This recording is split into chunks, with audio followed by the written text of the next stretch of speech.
Today, we are talking about a very interesting topic, coaching challenging clients and still getting good results. So one thing I noticed that I don't talk about a lot that actually one of my clients made a comment about on a live stream recently, and I was like, gosh, that's a really good point. I don't talk about that enough, was the fact that I often spend a lot of time with my clients helping them work through stuff with their clients. So almost like supervision. So like in therapy, when you were training to be a therapist, you got supervision. So you would give therapy, but then you would have a therapist over you who would basically be there for you to like run things by and to talk about cases with and to talk about interventions with and what you did and what you said and what she said, and basically just like really process it because sometimes we really, really need that outside perspective. And I know supervision was so important to me in therapy and so useful. And so it's something that I do for a lot of my clients, and I wouldn't call it supervision, but just this idea of like working through how we're supporting our clients and what we're working through with them. So one of my clients said on a recent live stream that was one of their favorite things about working with me is that, excuse me, I always help them work through their coaching stuff. And I thought, gosh, I've never done a live stream and I've never put out a piece of content. I've never done anything on that. So I figured, let's dive in today. We'll see what happens. So if you're here and you have questions on that, feel free to let me know. But yeah, like we're just gonna chat on this because again, I think it's almost like funny that I've never put something out. And Maggie, you are the one that said it. So you are the one that made me do this. So thank you for being here. So anyway, I think supervision isn't the exact word I'd use, but basically like sometimes having the space to talk about like how we supported a client, what we're thinking about it, what we're feeling is so important, because what is most important is that you are able to look at your clients and what they're experiencing from a neutral perspective. And that can be really hard, especially when a client is challenging, to really keep approaching it from a neutral perspective, especially when they're challenging, especially when they're doing some projecting, especially when, they're not doing what you tell them to do, whatever it is. It can be so hard to approach things from a neutral perspective. So being able to bring it to someone else is super useful. So we're going to talk about some of those tools, how I think about this, how I support my clients, and hopefully it will be helpful for you, and it will be like a little mini supervision session for you guys too. Maggie says, yay, I found that so useful. So glad you're talking about it. Yes, you always give me my live stream ideas. So if Maggie gives me an idea, I take it and run with it. It's like, I don't even have a choice. Rita says, as an attorney, we would always meet with other attorneys informally to bounce things off of. You need those discussions with your peers to help you get outside perspective, 100%. And to like be able to step out of it, right? Like you need that moment to take yourself out of it instead of being like in it, because I think that can be so difficult to detach in that situation, right? So the first thing I want to say is that I titled this Coaching Challenging Clients. And what I want to say is that challenging doesn't mean bad. And I think that that's something we get very confused sometimes. Like we think that if a client is challenging us, it's so easy. Like this is why I hate the term ideal client. It's so easy to be like, not an ideal client, which I'm so not a fan of. Like, listen, I do think there are some people that you are more suited to work with, that you're better to work with, that, respond better to your work. I certainly have people that respond better to my work, and I feel like I know what their traits and values are. But at the end of the day, those people are still going to challenge me. They're still going to push me. They're still going to require that I like show up in a certain way and stay detached and find new and better tools and interventions and whatever. And I think that it's so easy in this industry to make it a cop-out, to feel like if I have a challenging client, I have to figure out how not to have this client again, how to have more ideal clients, instead of I have to figure out how to serve this client better, Like I just think that's such an important conversation, and I don't think it's one that we're having enough, which is like, if I have a challenging client, all effort should not be directed at how do I never get this client again. All effort should be directed at like, amazing, how do I get better at my craft? How do I get better at the service I provide every day? How do I get better at supporting this client? Like that is the conversation we should be having, right? Karine says, how timely, I was in my supervision circle just this morning. So important. I always leave a better coach and a bigger person. Oh, so beautiful how you said that, Karine. better coach and bigger person. So good. Okay, so that's the first thing I want to start with. A challenging client does not mean they're not your ideal client. It does not mean they're a bad client. It does not mean you should direct all efforts toward never getting that client again. It means you have a chance to look at your stuff and go, how can I do this better? I think that's one thing that therapy really taught me, because we don't have the like ideal client model quite the same in therapy. I mean, certainly you can tailor your practice, right? But it's very different in a sense. And what it really taught me is that it's my job to get really good at serving the person in front of me. It's my job to learn more tools and to grow and to work on my own shit so I can serve this person. And I think that if you haven't had that before, or if you haven't had that experience, or haven't, you know, kind of been forced to do that, it's easy in this space to think, gosh, why do I keep attracting the wrong people? And like my thing to you is to say, I don't know that you are. I think you have an opportunity to get better and better at helping your clients, right? Jessica says so true. Okay, cool. So challenging doesn't mean bad. In fact, challenging gives you an opportunity. And the other thing I try to think about is, like, if everyone were the perfect client, would they actually need to hire me? So every now and then when I'm like, this client is challenging me, what I remember is, thank fucking God they have challenges, because it helps me get to serve in the world in the way I'm meant to. It's what created this whole business. It's what pays my bills. Them being challenging, or them having challenges is maybe a better way to say it, is what makes this whole damn thing possible, and it's what makes life magical and all of that. And so if I was expecting a client to show up totally motivated, totally ready, totally ready to take all the action, knowing all the things they want, being so clear, being so certain, being so ready, being so resourceful, like, I'm not entirely certain that that person needs to talk to me 3 times a month and every day in base camp. Like, you know what I mean? And so another thing I would mention, and obviously I'm like prefacing this a lot, but I promise we'll get into the coaching part too. But another thing I would mention is, like, be really careful not to get so picky about your ideal client because you're scared of coaching someone challenging, that you almost make it so that your ideal client wouldn't actually need to hire you. Does that make sense? Like, you know, like Maggie, I'm going to use you as an example since you're on here, but like Maggie helps women who are like high performer. Like, one of the things she always says that I like, I'm going to try not to butcher it because I don't want to say it wrong, but she always says that she helps type A women married to type B men have happy marriages, right? And Maggie, you can type in exactly how you beautifully say that if I butchered it. But the point is, she knows the type of person she helps, type A women. She knows who they're married to, and she knows that their pain point is that they're not happy in their marriage, and she knows the result that they want, which is to be happier and more fulfilled in their marriage, right? But if she was like, so my ideal client, like, does the work, has read all the books, is always showing up, is always doing it, never gets in their own way, always is willing to try everything I tell her. I mean, I could go on and on and on, right? But like, if that were true, I bet that person wouldn't be having as much issue in their marriage. They're probably having issue in their marriage because they're resistant to doing a lot of things that would be good for them, because, you know, they're not consistently doing things that would help their marriage, because they're not willing to try certain things, because they have a lot of stories and issues built up over time. Does this make sense? So the point is, if we try to make this ideal list and then we label anybody outside of that like a challenging client, we're going to find ourselves in a situation where the person we're trying to serve doesn't need our service. So what I want to impart upon you today is that if you get better at coaching challenging clients, you also get better at calling in clients, because you feel like, I can help you, come on down, I got this. And I'm not making a case for don't get aligned clients. What I'm making a case for is get clients that actually need your help and then feel super fucking confident in helping them, instead of try to find the perfect set of clients so there really isn't going to be anything too challenging, right? Like, it just doesn't make any fucking sense, right? Like, if all my clients were just like totally knew everything, were ready to take action, were just like super positive all the time and never had a mindset issue, why the fuck would they hire me, right? So that's my point.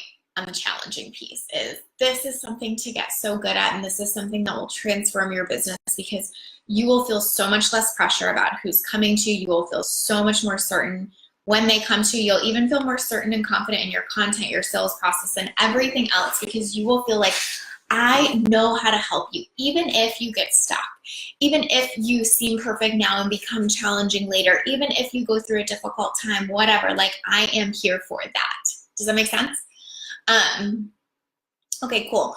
So the first and most important thing that I have noticed in coaching clients, especially ones that challenge me, is to be okay with their discomfort. And I also see that as something that most of my clients that come to me feeling some stress or struggle around their clients are experiencing or are having trouble with, is not being okay with the discomfort of their clients. I think that so often we're trying to stop our clients from having a human experience. So Maggie, I'm going to pick on you again. Like if her clients hired her today and then tomorrow expected to never have another fight in their marriage, to never experience any more issues.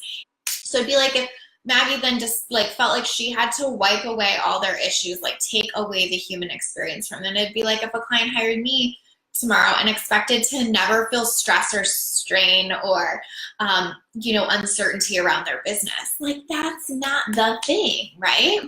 I think that being okay with someone else's discomfort is actually really important. So I was at the Happy Thoughts retreat that Sarah and I hosted recently, and one of my clients there said to me, which was such a beautiful reflection and such a good example that I want to give you here.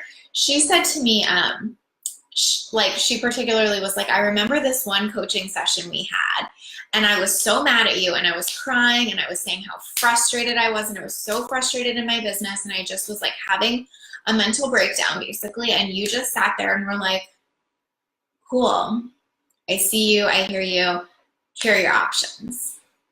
And she was like, that was such a turning point for me, because I was able to just like be pissed and get it out and like feel frustrated and like then move through it and come out on the other side. And that was such a breakthrough call for her.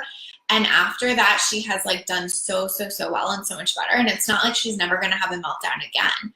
But her reflection to me was the fact that I was able to sit with her discomfort and not make it mean anything about me, or not, want to fight her on it or tell her why she was wrong or get mad back, but just to be like, it's cool, here are your choices, it's totally fine that you feel this way, was so useful. And I think that that's the thing, is like, actually our clients want us to be able to sit with their discomfort, and also it helps us coach through it, instead of being like, oh, let me fix it for you, or let me take it personally, or both, right? So if a client is like, I'm so frustrated in my business, like, of course you are, we're in business, that's gonna happen. How do we make moves anyway? How do we get results anyway? How do we move through it anyway? It's not my job to make sure they're never frustrated. It's my job to make sure that they can move through it, which means I have to be able to sit with their frustration as much as I expect them to. When I think that my job is taking away their frustration and fixing it every time they feel it, I'm on a hamster wheel that's not going to serve either of us, right? Because they're going to expect me to do that all the time, and I'm going to expect myself to do that all the time, and nobody wins. That's not CEO shit, right? That's like, that's like the least empowering thing ever. Let me take away your feelings and fix it for you. Hell no, right? And so being able to sit in that discomfort and not make it mean anything about you, and not make it mean anything about their potential results, is also really important. So what I mean is, I think that when our clients get frustrated, a lot of times we get frustrated because we think, oh, they're not going to get results. Oh, fuck, like I really like wanted a great testimonial or whatever. And what I always notice is that like you can have a meltdown today and kill it tomorrow. I don't care. Like, I don't need you to not be uncomfortable so that you can get results for me. I need you to move through your process, and I need you to eventually take action anyway. But like, I'm here for whatever that takes and whatever that looks like. And if you can take that mentality, it brings down your stress level so much. And if you bring down your stress level and bring that calmness and peace and groundedness to a call, even if your client is having a difficult time, that is when the tides will turn. That is when you will actually be doing your full job as a coach. Rita said, that was one of the most difficult changes for me, shifting from an attorney to coach. Attorneys do fix things. It was hard for me to sit with and be okay with my clients' uncomfortableness, right? Well, Rita, I would even add though, and you tell me if this is true, but like, say I'm just making something up, right? But like, say your client is going through a difficult divorce case. You're not going to be able to make it sure so that she never feels upset or hurt or uncomfortable during that process, right? So you might try to do as much as you can, but at the end of the day, she's still going to have feelings and emotions throughout that process, right? And so I think coaching is much the same. Like, we do want to help them. We do want to help them move forward faster. We do want to be results focused. Oh my gosh, I'm so sorry. My contacts are driving me crazy. But we cannot be in charge of that. We cannot be in charge of fixing that. We have to be in charge of moving through it anyway, right?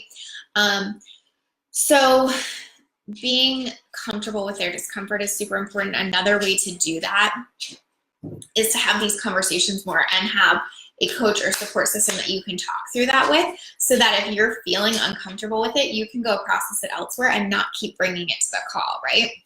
Maggie says, yes, I have this conversation often. Sometimes my clients think, oh, we will never fight again. Maggie, that's so funny, because I was using you as an example when it cut out, and you probably missed it right when I jumped back on, but that's what I said. I was like, no client can hire Maggie and then be like, okay, perfect, I hired her today, so tomorrow we'll never get into a fight again. So you're exactly right. So sometimes my clients think, oh, we'll never fight again. And I'm like, no, that isn't the point. You will fight again, but it won't derail your whole relationship. You will get closer instead of further away. Beautifully put. You will know how to handle it. Same with business. It's not that things won't go wrong. Things will go wrong, and you will CEO the heck out of it, and you will get the result you want. Exactly. And so if you make it wrong that they're fighting, or if in business you make it wrong that your client feels frustrated, that's the actual issue, because it reinforces the negative process, right? Of like, fighting is bad and it means your relationship is going to end. Being uncomfortable in your business is bad and it means something's wrong that you have to fix right now. Neither of those are true, right? Rita says, oh yes, that is true. So in that case, the family law case, I had to sit with them, but it was hard because I almost felt like I lacked empathy, although I know that isn't true for sure. And it was super hard not to get in it. Yeah, I could see that. Like, not to feel like it was your family going through that or whatever, right? You have to have those boundaries. So that's an important piece here. Don't let their discomfort be your discomfort. And then the segue to that is figure out what your actual job is as a coach. Like, I've had so many of my clients write themselves job descriptions. Like, what is your actual job? Because if you think your only job as a coach is to make sure that they feel good all the time and get all the results, you're going to be upset all the time, right? Because coaching, business, transformation, relationships, whatever, they look like this, right?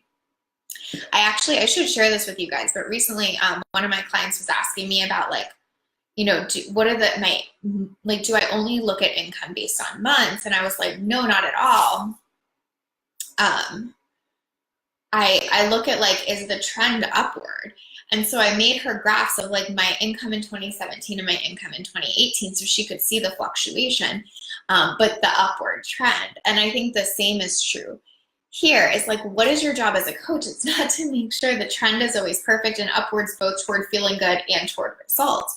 Like, so for me, I see my job as a coach, like, to be super present, to hold space, to point out things that they can't see, to share with love and kindness, to approach them in a way that actually is personalized to them, to help them figure out what their personalized strategy is, to be super adaptable, to always answer their messages within 24 hours, to provide considerate feedback. Like, I could go on and on, but, like, see how none of those are, like, and make sure they get results no matter what. But what I know to be true is if I do all those things in my job description, they're going to have the opportunity to get the best results possible. If I do all of those things in my job description, they're going to feel good and loved and supported for me, even in a difficult time. So if you're like, I'm really struggling with this, it's time to make yourself a freaking job description and to know what your actual job is as a coach, because your job is not to make it so, again, they feel perfect and always get results. Just like, so I'm going to use lawyer as an example because Rita gave me that. So a lawyer is going to market the fact that, like, I'm amazing, I win cases, like, we'll get you these results, right? Just like a coach is going to market to that. But at the end of the day, A lawyer's job has specific descriptions, and that they can't guarantee that 100% of their clients are going to win 100% of their cases. That's like no lawyer has that, just like no coach has that.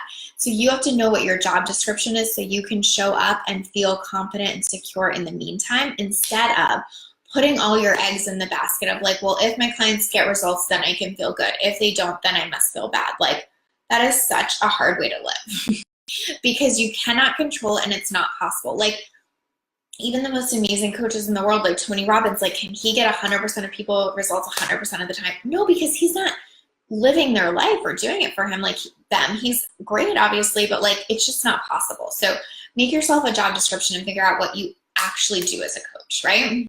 What's your actual job? Then here's the process I like to think about in coaching difficult clients. So I'll just give you guys some examples of what I've like heard or experienced or had myself or had clients mention. But it's like this idea of like, why does this client keep doing this when I tell her to do this? So it's this idea of like, I'm telling you to do something, you're not doing it. Or like, we decide on something and you're still not doing it. Or like, so sorry guys, I'm like really just cannot function right now. I have to fix this. Okay. Or like, I'm trying to think of a clear example. Like, this client we picked a niche and she keeps changing it all the time. Or we decided that she was going to go take this action and she's not doing it. Or we just keep having the same conversation all the time. Or like, I gave her this meal plan and she's not doing it. Like, I'm just making up the generalized stuff, right? Shannon says, this is a great idea. I've been trying to capture how I help my clients working one-on-one with them. I need a new job description that is more encompassing. Amen. Do you call clients out when that happens? Do you call clients out when that happens? Natalia, I'm not entirely sure which part you mean. Can you be more specific? I'm happy to answer that. I'm just not sure what you meant. Okay, so if a client is like not doing the stuff, right? I think that here's like a really easy process that I try to think about walking my clients through, and hopefully this will be helpful to you in coaching some of your more difficult clients. But first of all, make sure you have a clear vision. So if they don't have a clear vision, it's going to be really easy to keep changing courses or keep not doing the thing or keep doing whatever annoying behavior it is, right? If they don't have a clear vision, that would be the first thing, right? So part of your job is to make sure, do we have a clear vision and a clear goal that we're working toward, a clear result that you desire, right? The second is then present a choice. So if it's like they keep changing their niche as an example, right? Because I've definitely heard that a few times. You get to present the choice like, okay, so I know you're coming to me saying that you want to change your niche again. Here's the deal. You absolutely can, or we could stick it out with this one, right? Like, here are your options. Make sure to present the choice so it's not like, no, I think that's a bad idea. That's never going to be well received. Present the choice. Here's why I think it might be really great to stay with your current one. Here are the benefits I see of you changing and trying a new one. Here's your options. Let them make a decision and then help them see that they may have to adjust their expectations if they make a new decision. So let's use another example. Let's use deciding between launching a course or selling one-on-one. So say the client keeps bouncing back and forth. Well, okay, they want to make 10K months. So do we have a clear vision? Yes. Present the choice. Cool, so I know you want to make 10K months, and I see that you're really struggling between deciding if you're going to launch this course or focus on one-on-one because you kind of keep coming back and forth a lot, and it's really derailing you and it's slowing down your progress. So we really got to come to a decision, but here are your options. You can do one-on-one or you can launch your course. Here's what I see is true. If you do one-on-one, I think you're closer to your goal because I think ultimately you'll make more money with less clients that way, and I think it gets you to 10K faster. If you launch a course, I think you have a longer lead time, and I think you have to make more sales, not less. But if that feels better to you, I think that might be a better option if you're not feeling one-on-one or if you potentially don't have time to like be on the phone that much. But we might have to adjust your expectations. If your expectation is that you only want to work an hour a day, getting one-on-one is not going to be a great option. If your expectation is that you're going to make 10K next month, selling your group might not be the best option. right? And so what you have to do is help them see their choices. Obviously, that was like a really kind of random example, right? But like help them see, here's your goal, here are your choices. Here's your goal, here are your choices. Here are the trade-offs associated with those choices. And here's how we might have to adjust your goal, right? So let me give you another example, like a health and fitness person. Like say you've given them a plan and they can't, like the plan is that they don't have any dairy. And they come to you and say, listen, I want dairy. And you're like, cool, here's what I see as your options. You wanted to lose 20 pounds by your vacation. So you ultimately have this clear vision. You have the choice to eat dairy or not dairy. Here's what I see possible. If you don't eat the dairy, I see you getting to that goal much faster and definitely by your vacation. If you decide to eat the dairy, I think we could add a little bit in each week and I think we could moderate it, but I think that ultimately we might have to adjust your goal out a little bit further, which feels better to you. By the way, I don't know fuck about that. So I'm not saying dairy makes you fat. Not trying to make that case at all. I'm just trying to give you some examples. Because here's what I think we do wrong as coaches often, is that we make the decision for them. So they come to us and say, I don't want to eat dairy. And we're like, listen, this is what you got to do. I want to eat dairy. Listen, this is what you got to do. Like, you got to stick to not eating dairy. And then if they eat the dairy, then we're like, what the fuck? Didn't I tell her she had to stop eating dairy? And we become in this standoff, right? We're mad because we feel like they're not listening and then they might not get results. And then it creates this whole story in our head about how like they might not get results and are we good enough? And like, it just like pushes the buttons on all the things. And then they're over here like, I want to eat dairy and I'm not feeling it, that like I feel like I keep getting told I can't. And it puts us in this almost like parent-child dynamic where they don't feel really seen and understood by us, right? It feels like we're the like nagging parent telling them what to do. I also think as far as entrepreneurs go, something I've noticed is like most of us value freedom very highly.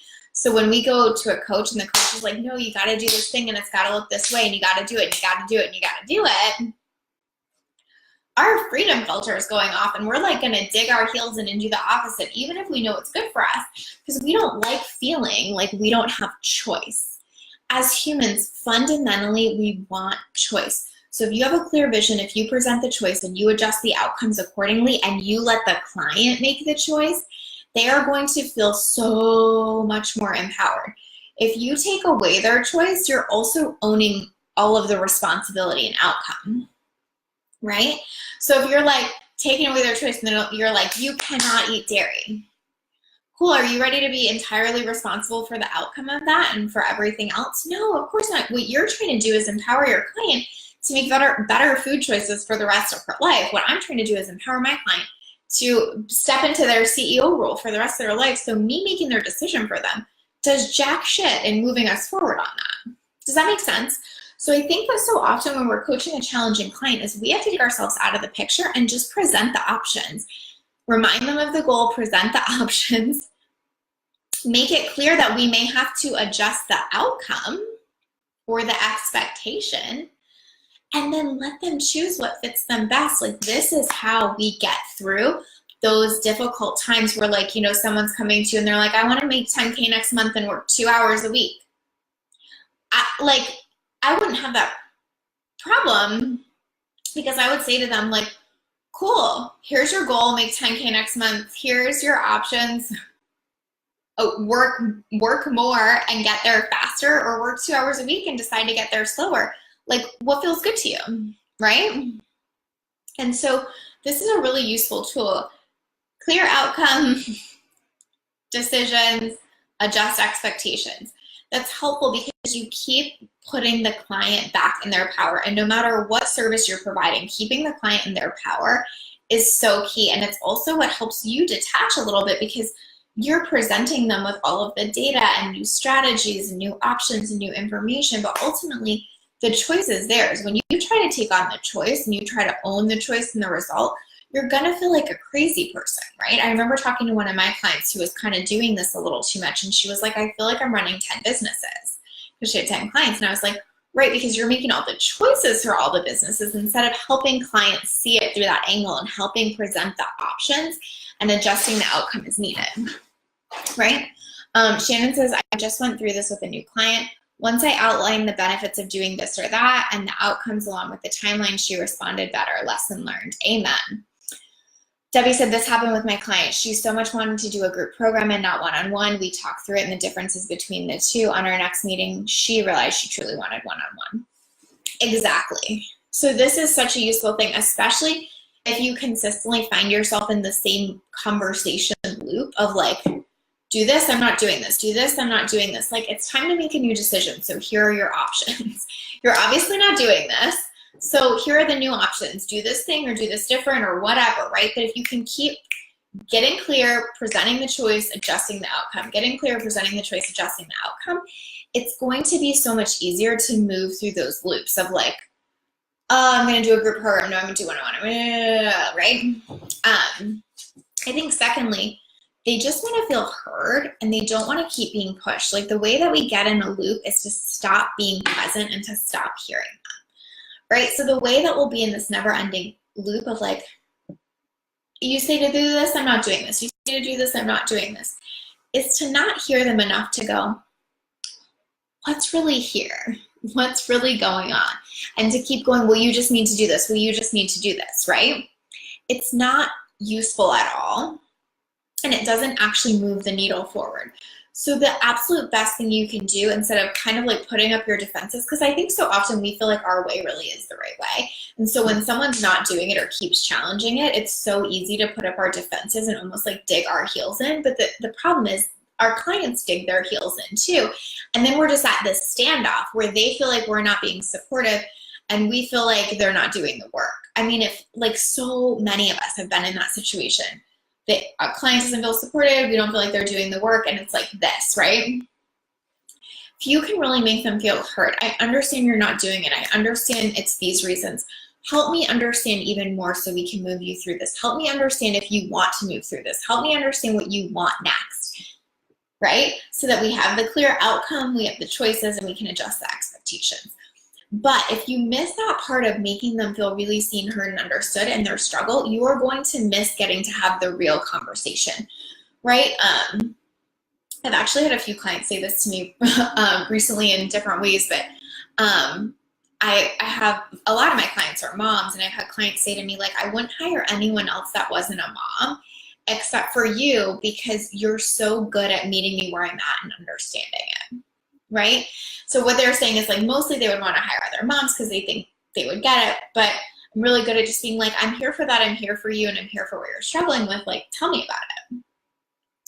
The more you get curious and the less you get defensive and the less you get uncomfortable with their discomfort and the less you care if they're going to get a result tomorrow, the more you can just be here for what's going on for them. And the more you can do that, the more you can move through it, right? The more you can go back to the vision, choice, decision, expectation piece, right? So helping them feel really understood throughout this, I think, is just such an important and undervalued thing, because I think in our heads, like, we know, like, I get it, but you got to do it anyway. But if you can be like, I get how hard it must be to have a young kid and to not be able to do X, Y, Z, like, what is our way around that? Like, what else can we do? It's so different. So I'm going to give you an example, right? Like, so I have a client that's a mom, and she came to me and was like, I do not want to do live streams at all. Okay. So I think that we could do one of two things. Be like, oh, she just doesn't want to show up and do the work, or, oh, it's my job to figure out how to get her through that and get her to do live streams. Wrong. It's my job to figure out what's her goal. Cool, me 10K months, let's say, right? So that's her goal and her vision. And then it's my job to figure out, like, well, what are the options? So you don't want to do live streams. Like, why? And what are our other options?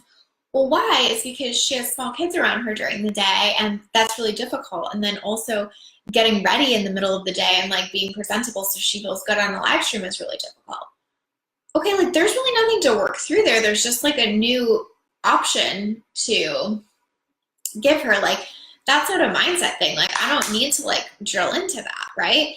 And so then the option is, cool, like, so you could write more content and be out there more frequently and maybe make a video like once a month on the weekend or something like that. Another option might be you could have a podcast, right?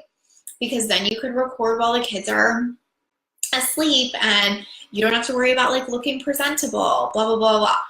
Here are your choices. I see if you go the podcast route, these are how we'd adjust our expectations. I see that if you decided to do like one video a month, this is what I see us doing with it, and this is how we could adjust our expectations.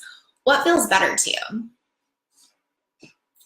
So it doesn't mean like as a coach, we're putting it all on them or we're not offering strategic advice or options or our expertise, but it does mean that we're figuring out what the actual problem is and moving into that by paying attention to them and giving them options around that and giving them choice around that.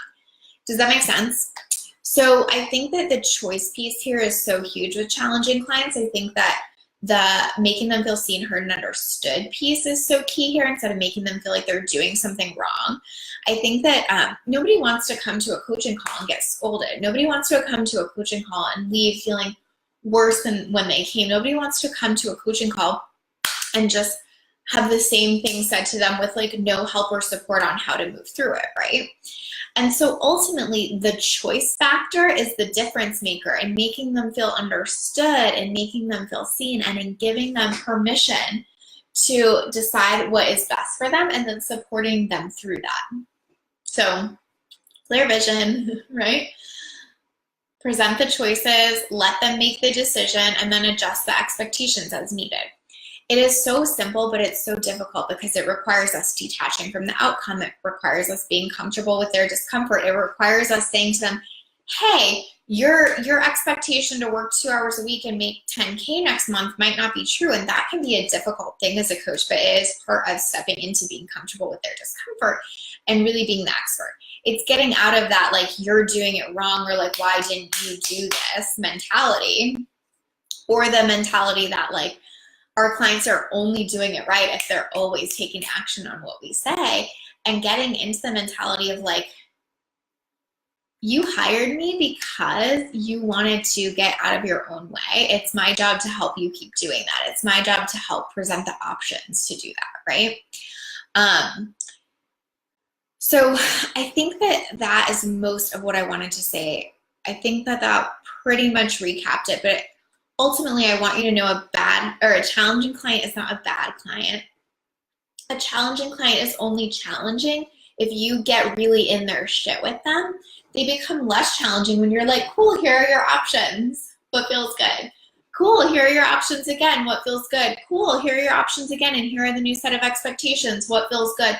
Cool, you're uncomfortable today. I totally get it. How do we move forward anyway? Right? Like, all of it gets easier with that mindset. All of it gets easier when part of your job description just says, I'm here for them. I'm here to make them feel understood, and I'm here to help them process whatever their process is, right? So I really, really hope that helps. I hope that gives you perspective. I hope it gives you permission to not feel like you hold sole responsibility for the client's results, or that you have a bad client if they're not just doing what you say and taking action on that. None of that's true. You don't have to own that, and they don't have to own the bad client or challenging client story. Your story gets to be, cool, I have another opportunity to show up for this person. Cool, she's uncomfortable right now. How do I help her make her next decision? How do I help her move forward in her best way? Instead of like, what is it gonna take to get her to do what I said? Fuck no. You're not responsible for that.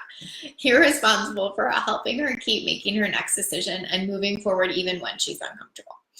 So I hope that was useful. I hope this was like really permission giving. I hope this is going to let you be kinder to yourself and to your people, and to give yourself more grace through this process and to give them more grace through this process. The last thing I want to say is that, like, I think the challenging client thing ping pongs around. Like, I've had some clients who were angels in the beginning and became challenging at different points in coaching. I've had clients who seemed really challenging in the beginning and were super easy more towards the end. Like, the whole spectrum, like, I feel like every client is challenging at some point. So the more you can lean into getting comfortable with this, the better. And also, I think another thing I've learned that I really want to say here is that you just never know, and so stop trying to guess. And what I mean by that is, like, you never know. Their big breakthrough could be coming next month. They could like knock it out of the park tomorrow. Like, you never know, so don't feel like you have to know. And what I mean by that is, like, I can think of a client right now who, oh my God, for probably like 4.5 months, it was just like going through quicksand, right? Like, she had some mindset stuff. We had to do some work, right? And there were times where she did really challenge me, and there were times where I certainly pissed her off, but we really kept looking at the vision and kept working through it and kept moving through it. That last month and a half, she fucking killed it. But if I had spent that whole 4.5 months being like, oh, she's a lost cause, this is too much work, she's so challenging, I never want a client like this again, I would have missed the magic that came from coming out on the other side of that and just seeing her fucking blossom and just kill it in business. So my point is, you just never know.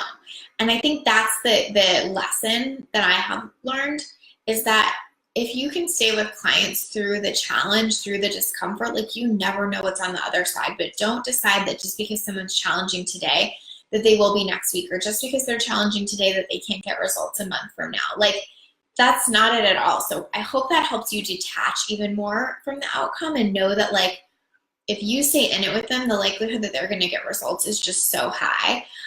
If you decide it's not working, or you decide that they're a problem early on, it's so much harder, and it's so much harder for you, quite frankly.